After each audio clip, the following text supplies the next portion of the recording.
তো আমি সকালেই দেখিয়ে নিয়েছি রামপুরহাট অঞ্চলে আমরা এসেছি এবং রামপুরহাট অঞ্চলে আমাদের যে প্রজেক্টের কাজ চলছে, এখানের আগেই আমাদের ফল সিলিংয়ের কাজ হয়েছে। এবার ধীরে ধীরে আমাদের ফার্নিচার ওয়ার্ক হবে এবং যখনই কোথাও ফার্নিচার ওয়ার্কের কাজ হয় সেখানে আমি দেখিয়ে নিয়েছি। সবসময় আমি নিজে গেছি এবং নিজের তত্ত্বাবধানেই পুরো কাজ করে থাকি এবং আমার ওপরের দিকেই দেখতে পাচ্ছেন যে ফল সিলিং ইতিমধ্যে ডান।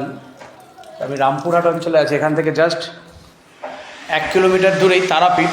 তবে তারাপীঠ যাওয়া আজকে সম্ভব হবে না, কাজের সূত্রে কর্মসূত্রে বীরভূম অঞ্চল থেকে সরাসরি দেখিয়ে নিচ্ছি। দেখুন এখানে আমাদের ফল সিলিংয়ের কাজ হয়েছে এবং এক একটি রুমে আমরা এক এক রকমের ডিজাইন করে নিয়েছি। এবার ধীরে ধীরে আমরা ফার্নিচার ওয়ার্ক, যে সমস্ত কার্পেন্টারি ওয়ার্কের কাজগুলো আছে সেগুলোই করব। তাহলে দেরি না করে যারা এখনও ভাবছেন যে আপনার বাড়ি ফল সিলিংয়ের কাজ, কার্পেন্টারি ওয়ার্কের কাজ করাবেন, আমার নাম দেবনাথ।